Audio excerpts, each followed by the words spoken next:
Assalamualaikum warahmatullahi wabarakatuh. Selamat pagi anak-anak sekalian. Semoga kalian sampai dengan hari ini kalian masih diberikan kesehatan oleh Allah Subhanahu wa taala.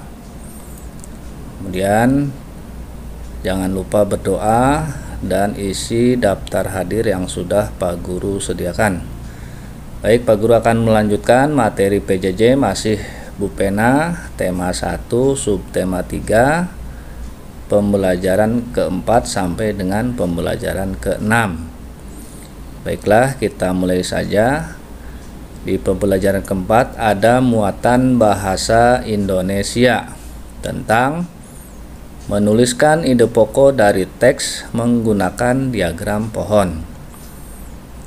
Ayo anak-anak, berlatihlah cara menentukan ide pokok dari teks dengan menggunakan diagram pohon. Ide pokok tidak hanya dapat disajikan menggunakan tabel, tetapi juga dapat disajikan dengan menggunakan diagram pohon.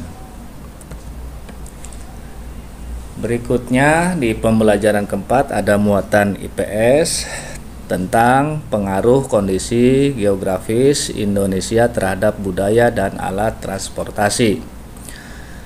Kekayaan budaya yang dimiliki di Indonesia dapat dilihat dari keragaman suku bangsa, bahasa daerah yang beragam, kemudian keragaman pakaian adat, keragaman rumah adat, keragaman senjata tradisional, dan keragaman alat musik tradisional. Wilayah Indonesia yang berupa kepulauan juga mempengaruhi jenis transportasi yang digunakan untuk menghubungkan antar pulau, yaitu transportasi udara dan laut. Berikut beberapa pelabuhan yang terkenal, antara lain yang pertama, Pelabuhan Belawan berada di Sumatera Utara. Kemudian Pelabuhan Bakaheni berada di Lampung. Kemudian yang ketiga, Pelabuhan Merak berada di Banten. Yang keempat, Pelabuhan Tanjung Perak berada di Jawa Timur. Kemudian yang kelima, Pelabuhan Gilimanuk berada di Bali. Berikutnya beberapa bandar udara atau bandara yang terkenal, antara lain yang pertama, Bandara Sultan Iskandar Muda berada di Aceh. Kemudian yang kedua, Bandara Adi Sucipto berada di Yogyakarta. Kemudian yang ketiga, Bandara Soekarno-Hatta berada di Banten. Yang keempat, Bandara Ngurah Rai berada di Bali. Kemudian yang kelima, Bandara Sentani berada di Papua. Itulah beberapa transportasi udara dan laut. Berikutnya masih di pembelajaran keempat ada muatan PPKN mengenai pengamalan nilai-nilai Pancasila dalam kehidupan sehari-hari. Contoh kegiatan sehari-hari yang mencerminkan Pancasila yang biasa kalian lakukan di sekolah jika kalian belajar tatap muka. Biasanya kalian lakukan sebelum dan sesudah belajar. Kalian biasa berdoa sebelum belajar dan sesudah belajar di kelas. Nah, kalaupun kali ini kalian belajar di rumah, diusahakan sebelum belajar dan sesudah belajar diusahakan berdoa, jangan sampai lupa. Ini contoh kalau kita sudah mengamalkan nilai Pancasila ke-1, ke-2, dan ke-3. Kita lanjutkan di pembelajaran kelima, ada muatan IPA mengenai kelainan otot pada manusia.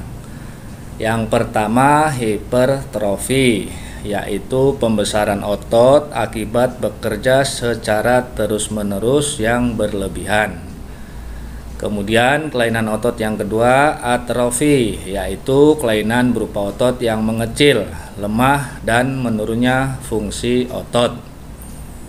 Kemudian yang ketiga, stiff atau kaku pada leher, yaitu sakit pada otot leher yang diakibatkan karena cedera otot, infeksi, meningitis, atau gerakan secara tiba-tiba. Kemudian kelainan yang keempat, tetanus, yaitu kejang atau kaku otot yang disebabkan oleh infeksi bakteri Clostridium tetani. Itulah contoh-contoh kelainan otot pada manusia. Berikutnya di pembelajaran kelima ada muatan bahasa Indonesia. Menuliskan ide pokok dari artikel ilmiah. Kamu dapat membuat ide pokok dari sebuah artikel. Silahkan latihlah cara menentukan ide pokok dari teks yang menggunakan tabel atau diagram pohon. Nah, berikutnya kita lanjutkan di pembelajaran ke-6 ada muatan IPA tentang penyebab gangguan kesehatan pada alat gerak. Kelainan atau penyakit kelainan pada otot umumnya terjadi karena bawaan sejak lahir dan infeksi bakteri atau virus. Gangguan kesehatan otot dan tulang juga sering terjadi akibat kebiasaan yang salah. Misalnya membaca buku dengan posisi tidur, kemudian membawa atau memikul beban yang terlalu berat. Berikutnya tidur dengan posisi yang tidak benar. Kemudian menulis dengan posisi tubuh yang miring ke samping atau ke depan, itu juga tidak boleh.